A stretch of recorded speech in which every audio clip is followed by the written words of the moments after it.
오늘 종료주일에 주시는 하나님의 말씀은 마태복음 21장 1절로 5절의 말씀입니다. 마태복음 21장 1절부터 5절 말씀입니다. 낭독하겠습니다. 그들이 예루살렘에 가까이 가서 감람산 벳박에 이르렀을 때에 예수께서 두 제자를 보내시며 이르시되 너희는 맞은편 마을로 가라. 그리하면 곧 매인 나귀와 나귀 새끼가 함께 있는 것을 보리니 풀어 내게로 끌고 오라. 만일 누가 무슨 말을 하거든 주가 서시겠다 하라. 그리하면 즉시 보내리라 하시니 이는 선지자를 통하여 하신 말씀을 이루려 하심이라. 이르시되 시온 딸에게 이르기를 네 왕이 내게 임하나니 그는 겸손하여 나귀 곧 멍에 매는 짐승의 새끼를 탔도다 하라 하였느니라. 아멘. 아멘. 할렐루야. 오늘은 2022년도 종료주일로 지키는 귀한 날입니다.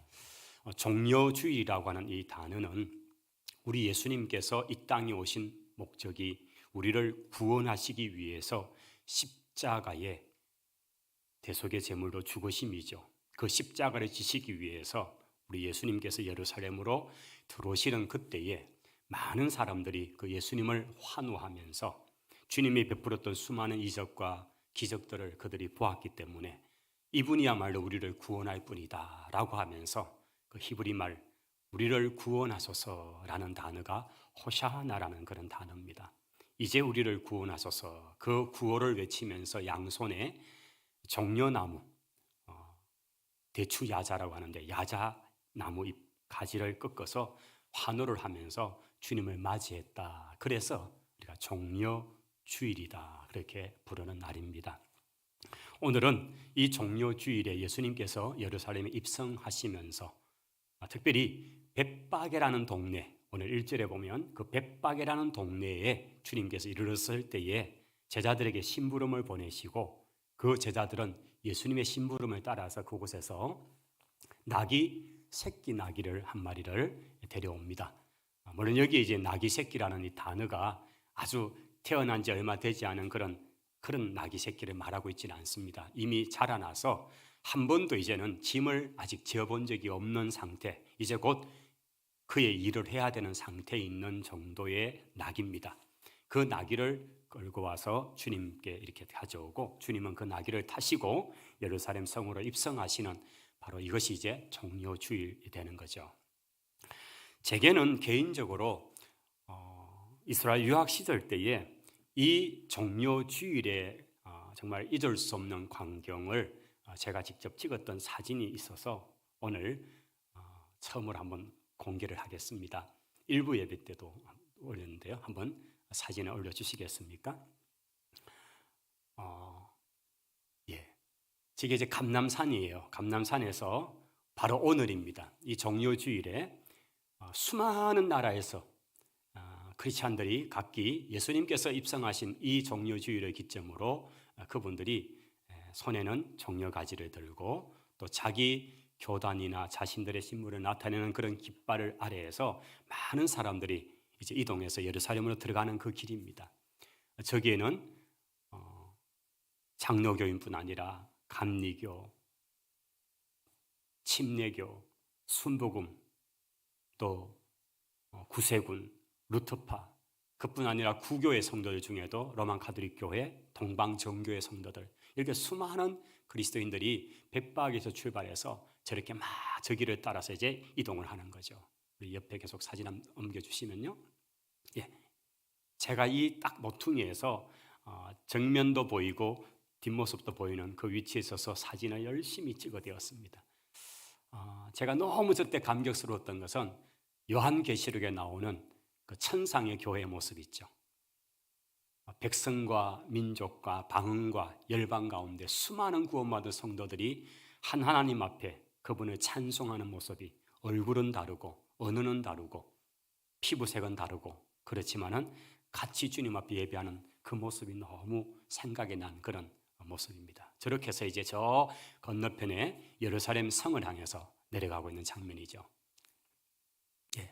각기 자신들을 나타내는 그런 깃발들도 있고요. 계속 좀 더 내려갈까요? 이렇게 해서 기드론 골짜기를 거쳐서 예루살렘 성의 첫 번째 이르는 곳이 바로 동문입니다. 저 이름을 라이언 게이트다 이렇게 별명이 있는데 사자문이라 이렇게 불려 있습니다. 지금 유일하게 동쪽으로 나 있는 문은 저 하나밖에 없는데요. 저 라이언 게이트는 저 문에 문양이 사자 문양이 그려져 있어서 라이언 게이트다 이렇게 하는 동문입니다. 우리 사도행전에서 스데반이 순교를 당할 때에 저 동쪽 문을 통해서 끌려 나와서 기드론 골짜기에서 돌에 맞아서 순교를 당했던 그런 문이기도 한 곳입니다. 저 문으로 들어가면 바로 이제 왼쪽 편이 성전이 시작되는 마당이 나옵니다. 그래서 이 문까지 이르는 그런 행렬이 쭉 진행되는 것이 바로 종료주일에 오늘 아마 우리하고 시차가 한 7시간 정도이니까 조금 부되면 이 행사를 하겠죠. 그 다음요. 예, 나귀가 이제 나옵니다. 그 다음요. 죄송요. 예, 이곳이 벳박에 지금 있는 비잔틴 시대 때에 지어진 예배당 위에다가 지금 현대적으로 좀 더 이렇게 세워진 예배당인데 비잔틴 시대면 몇 세기입니까? 5세기, 6세기예요. 지금부터 한 1500, 1600년 전에 세워진 예배당 그 터에 거기에 지금 있는 벳박에 바로 이곳에서 저 예배당 가장이기 지금 맡으면 강대상 위쪽이죠. 이 전면에 예수님께서 나귀를 타고 입성하는 모양의 저 문양이 그대로 지금 벳박의 기념교회에 있고요. 마지막 사진요. 이게 이제 우리가 흔히 보는 성화죠. 성화 그림이죠. 우리 예수님께서 바로 오늘 이 종료주일의 본문의 내용과 딱 맞는 바로 그 성화 모습입니다. 나귀를 타셨고 그 다음 사람들은 카페트를 깔듯이 자신들의 옷을 바닥에 깔아서 그렇게 양탄자 위를 걸어가시라는 것처럼 하고요. 그 다음 많은 사람들이 종려가지를 꺾어서 그렇게 손에 들고 개선장군이나 왕을 환호한 모습으로 그렇게 맞이하고 있는 모습, 이것이 오늘 본문의 이야기입니다. 제가 1996년도에 한 해 정도 이제 있게 되었을 때쯤에 부산의 수용로 교회에서 정필도 목사님을 중심해서 한 200여 명의 성도들이 성지 수료를 왔습니다. 정필도 목사님 2주 전에 소천하셨잖아요. 저는 개인적으로 목사님하고 이런 좀 추억이 있습니다. 지금 저희들이 가지고 있는 연도 2022년은 예수님이 이 땅에 오시고 2022년째라는 뜻이잖아요. 그래서 주전 Before Christ라는 BC와 그 다음에 안노 도미닉 주 안에서 우리의 세계라는 그런 라틴어의 AD, 이 두 단어의 기점은 예수 그리스도의 출생 연도입니다. 그러나 학자들은 이것이 조금 오류가 있어서 BC 4년을 예수 그리스도의 탄생으로 봅니다. 그래서 이걸 옮길 수가 없기 때문에 그냥 BC 4년이 예수님 탄생 그런 연도로 측정을 해요. 그래서 1996년이 우리 개신교회에서는 예수님 이 땅에 탄생하신 지 2000년 되는 행사를 많이 했습니다. 그때에 맞추어서 수용로 교회에서도 부산에서 200여 명이 전세기를 이용해서 성지에 오셨습니다. 그래서 저희들이 그때 이제 유학생들이 우리 교단이니까 팀을 나누어서 저분들을 함께 안내를 했는데 제가 41명의 우리 수용로교회 성도들을 모시고 이제 안내를 쭉 하게 되었습니다. 담임 목사님께서는 이제 차를 날짜별로 이동해서 이렇게 타셨기 때문에 제 차에도 정필도 목사님이 타실 때가 있었죠. 여리고로 갈 때였습니다. 그래서 거기서 한참 얘기도 나누고 그런 좀 대화를 했던 기억이 있습니다.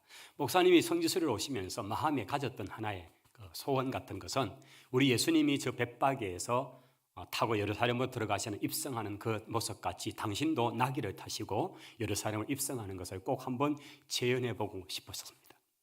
그래서 저희들이 준비를 해드렸습니다. 드디어 나귀 한 마리를 준비했습니다. 근데 여러분 아시다시피 정필도 목사님 몸무게가 100자가 넘어갑니다.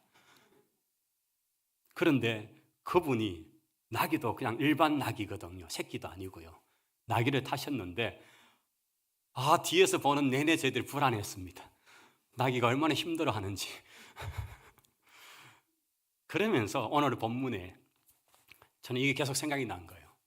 우리 예수님은 그때 33살이셨는데 그 장년이신 그분이 나귀 새끼를 타셨어요. 이 나귀 새끼는 물론 작은 새끼는 아닙니다. 이미 말씀드린 것처럼 이미 장성했고 이제 처음 얘도 길들여서 짐을 실어야 되는 걸 준비를 해야 되는데 아직 한 번도 그렇게 해본 적이 없는 새끼. 그래서 이제 어린 낙이라는 표현이 맞겠죠. 근데 그 나귀를 이렇게 주님이 처음 타시는데 주님을 탄 그 나귀 모습이 어떨까? 저는 딱 각인이 되어 버렸습니다. 정필도 목사님 덕분에 그 아슬아슬 비틀비틀 내려가는 그 광경을 보면서 뒤에서 이렇게 했던 기억이 납니다. 우리 예수님이 어린 나귀를 타고 예루살렘을 입성하실 때 광경이 어땠을까? 그냥 상상이 되어집니다. 주님은 그날 내가 왕이야 이것들아 봐라 이렇게 폼 잡는 게 전혀 아니었습니다.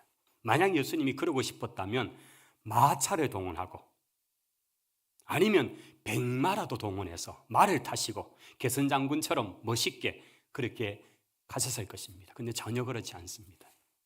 주님이 하신 행동은 490년 전에 예언했던 스가랴라는 선지자 예언같이 오늘 5절에 나와 있는데요. 우리 한번 5절 말씀을 같이 한번 읽어보도록 하죠.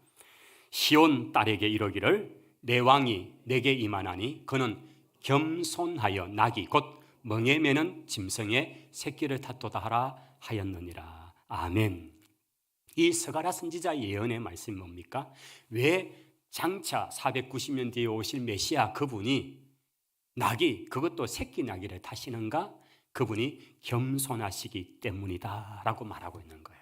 당신이 이 땅에 오신 것은 섬김을 받으려 하신 것이 아니라 도리어 섬기려 하고 자기 자신을 많은 사람의 대속물로 주기 위해서이다. 할렐루야.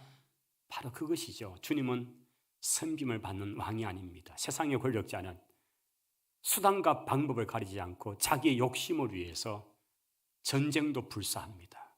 지금 푸틴을 보십시오. 어떤 것으로도 용납될 수 없는, 이해될 수 없는 상황들을 지금 막 벌치고 있는 겁니다. 그리고 그 인간의 잔악함이 얼마나 한지 도처에서 어떻게 학살을 당했는가가 지금 다 드러나고 있지 않습니까?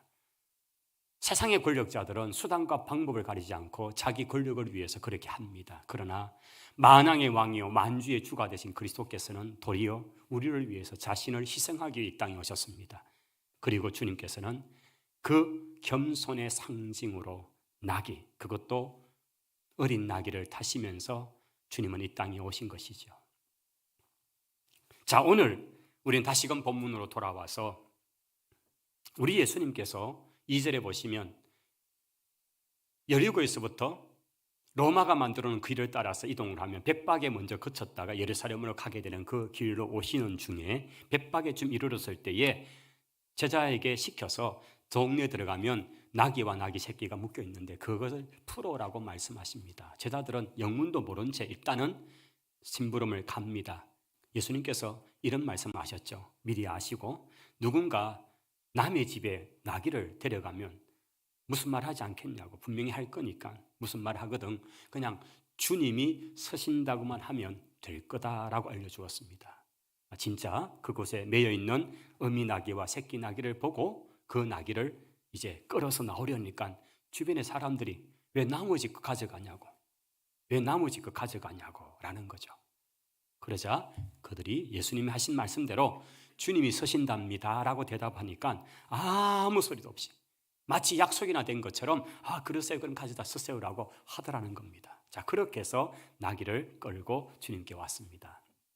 우리 주님은 한 번도 짐을 지어준 적도 또 한 번도 사람을 태워준 적도 없는 그 나귀를 주님이 타시게 되는데 아마 제자들이 그냥 나귀 등에 주님을 앉히지 않았을 거예요. 그들이 쿠션을 할 수 있는 어떤 것, 옷이나 이런 것들을 깔아서 등에다가 놓고 주님을 모신 거죠. 그리고 이제 주님이 그 나귀를 딱 앉으셨습니다. 아마 나귀는 다리가 허덜덜 했을 것입니다. 그런데 이때는 유월절이었습니다. 유월절은 이스라엘의 가장 큰 절기였죠. 그래서 이스라엘 전역에서 사람들이 유월절을 지키기 위해서 오기도 하고 또 외국에 살던 디아스포라 유대인들도 많이 미리 와서 예루살렘 주변은 벅적벅적했습니다. 그리고 예수님 관한 소문을 들었는지 예수님이 그렇게 나귀를 타고 출발을 하니까 많은 사람들이 그 가지를 꺾어서 그리고 자신들이 입던 그 귀한 옷들을 바닥에 깔아가면서 주님을 향해서 막 구호를 외치기 시작하는데 그 말이 호샤나라는 구호였습니다. 두 단어가 합성이 된 거죠. 호샤, 이것은 여호수아, 호세아 단어처럼 구원한다라는 뜻이고요. 그 다음에 나라는 단어는, 이 단어는 지금, 이제라는 뜻입니다. 그래서 이제 우리를 구원해 주십시오 라는 단어가 호산나라는 이 외침입니다. 그들은 열렬하게 수많은 사람들이 그 주변에서 그 예수님, 낙이 타고 가시는 그 예수님을 바라보면서 호샤나 호샤나, 이제 우리를 구원해 주십시오, 이제 우리를 구원해 주십시오. 그들 생각 속에는 정치적인 해방, 로마 정부로부터 고통받고 있는 우리를 구원해 달라는 그런 소망, 어떤 이들은 좀 종교적 열심을 가지고 우리를 구원해 달라 등등 여러 가지 이유를 가지고 주님을 향해서 그렇게 외치고 있었던 겁니다. 저는 오늘 이 종료주일에 오늘 이 본문 속에서 딱 한 가지를 좀 포인트를 잡고 싶습니다. 그것은 오늘 말씀처럼 저 나귀를 보라입니다. 왜 주님은 수많은 짐승들이 있고 또 그 중에서 최소한 사람들에게 당신이 누구인가를 드러내려면 말을 타셔도 되는데 왜 낙이, 그것도 새끼를 타셨을까 하는 것이지요. 예수님은 낙이 새끼와 같이 보잘것없는 사람을 불러서 일하시더라는 거죠. 이걸 주님이 보여주신 것입니다. 만왕의 왕이신 주님이 황금마차가 아니라면 백마라도 타시고 그렇게 오셔도 될 텐데 볼품은 낙이 새끼를 타신 것입니다. 여러분, 제법 나라다운 나라들은 대통령을 위해서 전용기들이 있습니다. 미국 같은 데는 엄청난 큰 약 1,000억 정도의 돈을 들인 전용기가 있고요. 우리나라도 그보다는 좀 작지만은 보잉 747 정도 크기의 전용기를 갖고 있습니다. 그런 비행기 한 대가 단위가 몇백억 이상 1,000억 단위로 그렇게 갑니다. 대통령, 왕은 자신의 신분을 위해서 그렇게 합니다. 그런데 낙이 새끼를 탔다는 것은 대통령이 지금 티코를 탔다는 거예요. 티코. 우리 학생들 티코를 아세요? 그게 뭐냐고 그럴 거예요. 이런 말이 있었습니다. 티코가 시동이 걸렸는데 아무리 밟아도 안 나갑니다. 왜냐니까 껌이 붙어 있었습니다. 이런 개그를 아신다면 죄송합니다. 현대 관계자 여러분께. 그 정도로 작은 경차였습니다. 좀 급하면 한 서너 사람이 붙어가지고 버쩍 들으면 옮겨졌습니다. 대통령이 티코를 타는 꼴이 예수님이 나귀 새끼를 탄 모습과 같다고 표현할 수가 있는 거죠. 그런데 오늘 스가랴 9장 9절의 말씀, 우리가 보았던 5절의 말씀 같이 주님은 겸손하셔서 당신의 권위나 힘을 뽐내기 위해서 그런 말을 타지 않고 겸손한 나귀를 타셨다고 말씀하는 것입니다. 주님은 낮고 낮은 자리에 오셨습니다. 그런데 예수님께서 사람을 불러 사용하실 때도 그와 같습니다. 잘나고 배운 게 많고 능력이 많은 사람을 주님은 사용하지 않는 것 같아요. 오히려 주님이 쓰시는 사람은 연약하고 보잘것없는 사람을 쓰시는 거죠. 주님의 12제자들을 보십시오. 그 도시에 최고의 학문이나 최고의 율법적 지식을 갖고 있는 좋은 배경의 환경에 있는 많은 사람들이 있지만 오히려 그 당시에 이방의 도시라고 촌이라고 일컫는 받던 갈릴리 출신들이 대부분 주님의 제자로 들어왔습니다. 그들은 어부였기도 했고 손가락질 받던 세금을 거두는 세리이기도 했습니다. 주님은 보잘것없는 사람을 불러서 사용하신 것입니다. 고린도전서 1장 26절 27절에 사도 바울은 이 사실을 이렇게 고백합니다. 형제들아, 너희를 부르심을 보라. 육체를 따라 지혜로운 자가 많지 아니하고 능한 자가 많지 아니하며 문벌, 즉 학벌이 좋은 사람이 많지 아니하도다. 그러나 하나님께서는 세상에 미련한 자들을 택하사 지혜 있는 자들을 부끄럽게 하시려 세상에 약한 자들을 택하사 강한 자들을 부끄럽게 하신다면서 하나님이 택하신 그 놀라운 역사에 대한 말씀을 합니다. 왜 하나님이 나 같은 사람을 택하셨을까? 우리는 가끔씩 그 생각할 때마다 감사할 것밖에 없지 않습니까? 나 같은 연약한 사람, 나 같은 나귀 새끼 같은 사람을 부르셔서 하나님께서는 하나님의 영광, 하나님의 뜻을 드러내시기를 원하신 것입니다. 성도 여러분, 보잘것 없어 보이는 우리 자신일지라도 나귀 새끼 같을지라도 주님이 부르신 것이 귀하고 부르심을 받아 사용되는 것이 귀한 줄을 믿습니다. 우리 모두가 연약하고 부족하지만 귀하게 쓰임받게 되기를 축원합니다. 또한 연약하고 부족한 우리가 주님께 쓰임받을 때 가장 행복한 때라는 사실을 보여주신 거지요. 여러분, 갑자기 이 나귀가 어느 날 사람들이 자기를 끌고 갑니다. 그리고는 한 장정 한 분이 자기에게 타는데 다리가 드드들 떨립니다.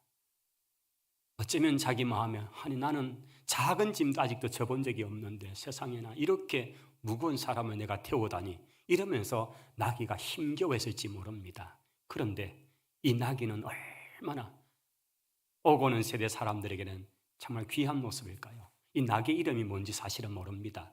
당나귀인지 들나귀인지 아니면 덩키인지 사실은 모릅니다. 그런데 이 나귀는 성경 읽을 때마다 오늘 이 본문의 현장에 올 때마다 사람들은 생각하죠. 참 귀하게 쓰임받았다.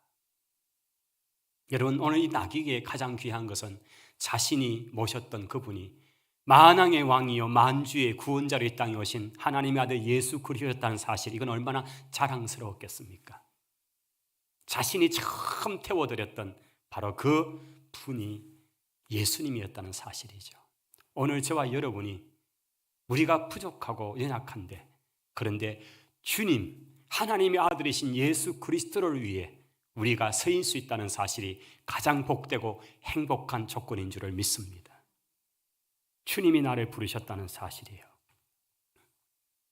오늘 이곳에 있는 여러분 한 분 한 분은 다 귀한 직분자들이잖아요. 집사님이라고, 권사님이라고, 장로님이라고 일컬음을 받잖아요. 또 우리에게 귀한 성도라는 일컬음도 있잖아요. 그런데 이 놀라운 일컬음은 바로 예수님과 관계된 거죠. 주님을 모시고 주님을 섬기기 때문에 우리에게는 이 귀한 일컬음이 있다는 사실입니다. 오늘 우리가 얼마나 귀하고 존귀한 직분에 쓰임받고 있다는 사실, 이것이 영광이요, 이것이 기쁨이 되기를 축원합니다. 사도 바울은 디모데전서 1장 12절 13절에 이렇게 고백을 하는 내용이 있습니다. 나를 능하게 하신 그리스도 예수 우리 주께 내가 감사하는 것은 나를 충성되이 여겨서 내게 직분을 맡기십니다. 전에는 내가 비방자요 박해자요 폭행자였는데 도리어 긍휼을 입은 것은 내가 믿지 않을 때 알지 못하고 행했기 때문이다. 바울은 자기 고백입니다. 자기가 유대교에서 열심 청년으로서 차세대 리더로서 있을 때에 그는 예수 믿는 사람이면 이것은 전부 거짓말장이요 이들은 이단들이라 여겼습니다. 그리고 이들을 세상에서 없이 하는 것이 하나님의 영광을 위해서 마땅하다고 여겼던 삶을 살면서 그는 마치 여기서부터 만주까지 가는 그 거리에 있는 다마스커스라는 곳 가서 거기에서 예수 믿는 사람들을 잡아다 끌고 오는 일에 앞장서서 가던 사람이었습니다. 그런데 예수님을 만났습니다. 그 삶이 완전히 바뀌어졌습니다. 그래서 그가 이 고백을 하죠. 전에는 자기는 비방자요 폭행자요 행악자였는데 예수님 만나고 나니까 그 인생이 바뀌었다는 겁니다. 나를 능하게 하신 그리스도 예수 우리 주께 내가 감사하는 것은 나를 충성되이 여겨 내게 직분을 맡겨주셨기 때문이다. 할렐루야. 오늘 우리에게 감사는 이거 아닙니까? 하나님이 나를 이 약하고 이 보잘것없어 보이는 나귀 새끼 같은 나를 왜 부르셨습니까? 바로 나를 통해서 하나님 당신의 뜻을 이루어내시기를 원하시는 것이죠. 오늘 우리 삶에 나귀를 부르신 그것처럼 겸손과 충성됨으로 순종함으로 주님을 잘 섬겨낼 수 있게 되기를 축원합니다. 마지막으로 내가 주님께 쓰임받는 것은 하나님 예언의 성취라는 관점도 있더라는 겁니다. 우리가 이미 보셨던 스가랴 9장 9절의 말씀, 오늘 본문 5절의 말씀, 이 내용 속에 보시면 이것은 예수님 오시기 490년 전에 활동했던 스가랴라는 선지자의 입을 통해서 예언된 이야기입니다. 그리고 예수님께서는 이 말씀을 너무나 잘 알고 계시기 때문에 이 백박에 이르렀을 때 주님께서는 내가 여기서 나귀 새끼를 타고 예루살렘 성으로 들어가리라. 그러므로 490년에 활동했던 스가랴 선지자의 예언이 성취되는 것을 내가 이루겠다라고 주님은 마음에 품으신 거죠. 그리고 그 일을 하신 것입니다. 21장 4절 오늘 본문에 이는 선지자로 하신 말씀을 이루려 하심이다라고 되어 있습니다. 바로 예수님께서는 이것을 위해서 이 땅에 오셨고 이 나귀 새끼를 고르시고 타셨다는 것입니다. 하나님의 말씀, 예언의 성취, 이것이 주님이 이 땅에 사역하시는 그 이유였습니다. 마태복음 24장 35절은 이렇게 기록합니다. 천지는 없어지겠으나 하늘과 땅은 없어질지 몰라도 주님의 말씀은 없어지지 아니하리라. 할렐루야. 그렇습니다. 하나님의 말씀은 영원한 줄을 믿습니다. 여러분, 이 작은 나귀 한 마리도 하나님께서 하나님의 구원의 귀한 역사에 말씀의 예언 성취를 위해서 그것을 하나님께서는, 주님께서는 사용하고 있다는 거죠. 그렇다면 우리는 어떤 존재입니까? 여러분, 공중에 나다니는 참새 한 마리가 땅에 떨어지는 것도 우연이 아니다고 분명히 말씀하신 하나님이십니다. 하물며 너희일까 보냐라고 말씀하시는 주님께서 우리 한 사람 한 사람, 특별히 하나님이 고르시고 택하신 한 사람 한 사람 그 생명에 대해서, 여러분에 대해서 하나님께서 그저 내버려두고 팽개쳐버리고 관심도 없고 그런 분이 절대 아니다는 겁니다. 여러분에 향한 하나님의 계획이 있고 하나님의 놀라운 예언이 있고 여러분 그 자신이 오늘 이곳에 있는 것이 예언의 성취인 줄을 믿습니다. 여러분이 구원받고 여러분이 하나님 자녀가 된 것은 분명히 하나님이 예정하신 결과 속에서 나타난 줄을 믿습니다. 우리가 어쩌다가 세상에 태어난 존재가 아니지 않습니까? 하나님의 목적과 계획에 의해서 지원받은 존재인 줄을 믿습니다. 이사야 43장 1절에 이사야 선지자 이렇게 고백하죠. 야곱아, 너를 창조하신 여호와께서 이제 말씀하신다. 이스라엘아, 너를 지으시니가 말씀하신다. 너는 두려워하지 말아라. 내가 너를 구속하였고 내가 너를 지명하여서 불렀나니 너는 내 것이야. 여러분, 이 말씀을 다시 보십시오. 내가 너를 불렀다. 내가 너를 지명했다. 누구야? 너는 내 거야. 누구야? 너는 나의 소유야. 따라하십시다. 나는 하나님의 것입니다. 할렐루야. 나는 하나님의 것입니다. 우리 옆에 계신 분에게 한번 고백합시다.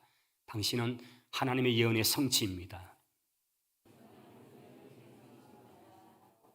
여러분, 내가 예수 믿는 것은 하나님의 예언의 성취예요. 하나님 구원의 작정의 응답이에요. 내가 나 된 것은 저절로가 아니죠. 하나님의 놀라운 역사이죠. 우리가 이 사실을 깨닫고 하나님께 쓰임받는 이것이 얼마나 존귀하고 복된지, 나는 하나님의 예언의 응답이다, 나는 하나님의 예언의 성취다 라고 말할 수 있는 저와 여러분이 되시기를 바랍니다.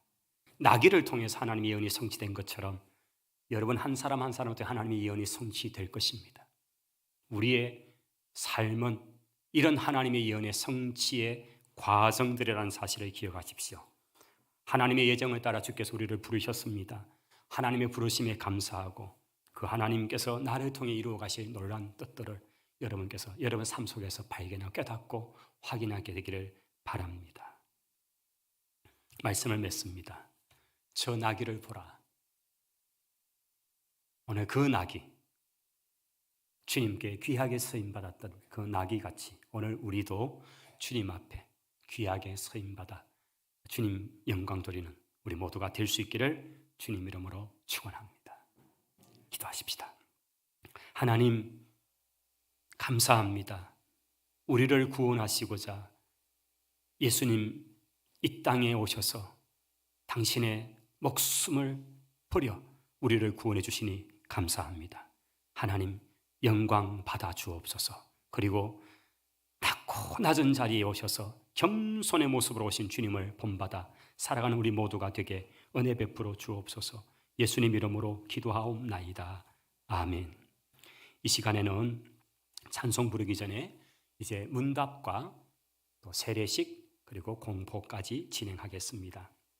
오늘 이 시간에는 2022년도 전반기 학습 2분, 세례 3분, 그리고 입교 1분, 이렇게 총 6분이 귀한 예식에 참여하게 되시는데 이제 제가 호명할 때에 자리에서 일어나 주시기를 바랍니다. 먼저 학습 받으시는 2분입니다.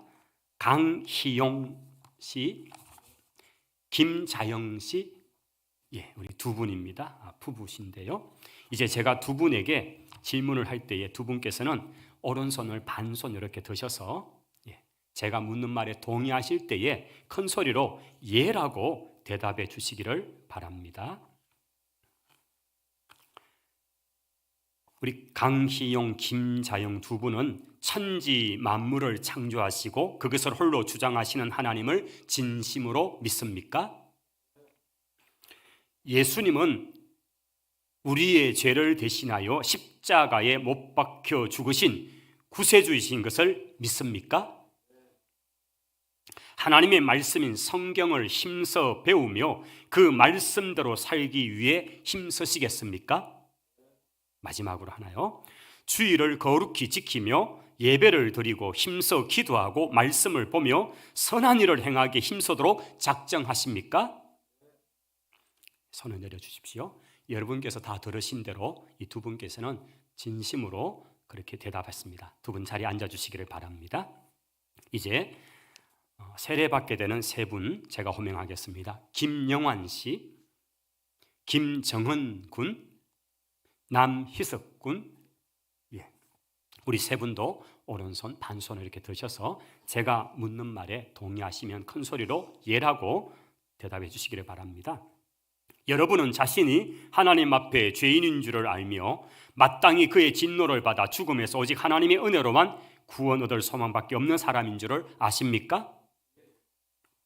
여러분은 주 예수 그리스도께서 하나님의 아들이심과 죄인의 구주이심을 믿으며 말씀에 따라 구원하실 분은 오직 예수님 뿐이신 줄을 알고 그를 믿으며 그를 의지하시겠습니까? 여러분은 오직 예수 이미 버리신 성령의 은혜에 의지하여 그리스도를 쫓아 모든 죄를 버리고 그의 가르치심대로 살기로 작정하십니까?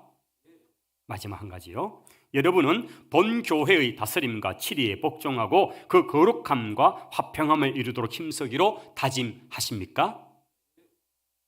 손을 내려주십시오. 여러분이 들으신 대로 우리 세 분이 답을 잘 하셨습니다. 자리에 앉아주시기 바랍니다. 이제 어릴 때 유아 세례를 받고 입교 문답을 하게 되는 추예진 양 일어나십시오. 우리 예진이도 손을 이렇게 들어주셔서 제가 묻는 질문에 예라고 대답해 주시기 바랍니다. 예진 양은 유아 때 부모님의 신앙 고백과 서약으로 세례를 받았는데 이제는 그 고백과 서약을 예진 양 자신의 것으로 삼고 성실히 지키기로 맹세합니까?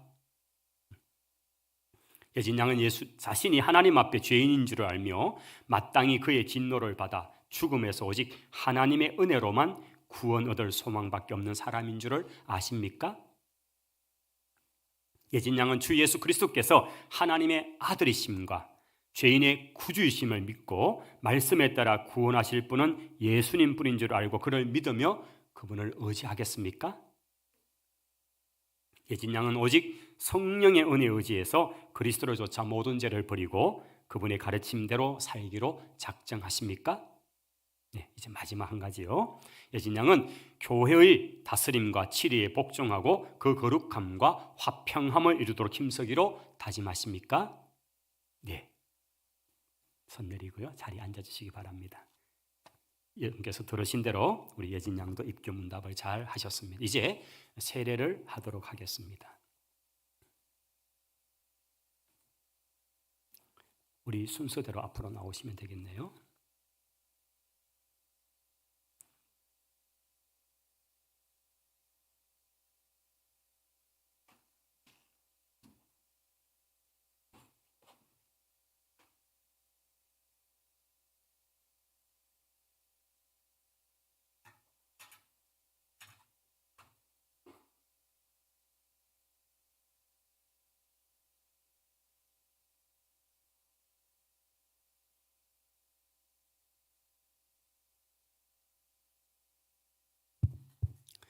기도하겠습니다. 예수 믿는 사람 김영환, 내가 성부와 성자와 성령의 이름으로 세례를 주노라. 아멘.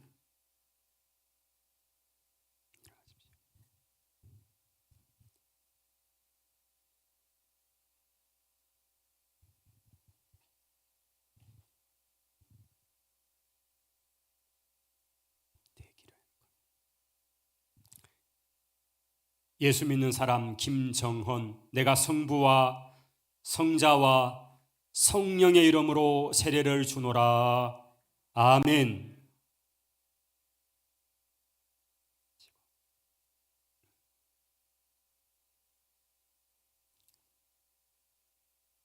예수 믿는 사람 남희석, 내가 성부와 성자와 성령의 이름으로 세례를 주노라.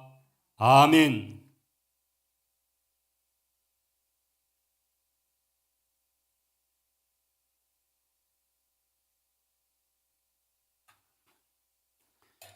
이제 제가 공포하겠습니다.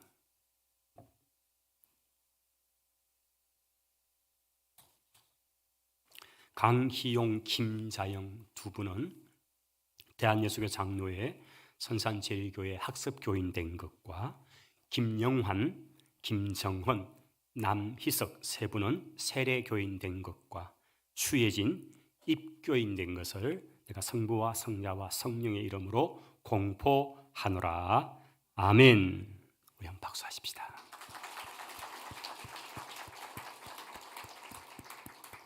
축하드립니다.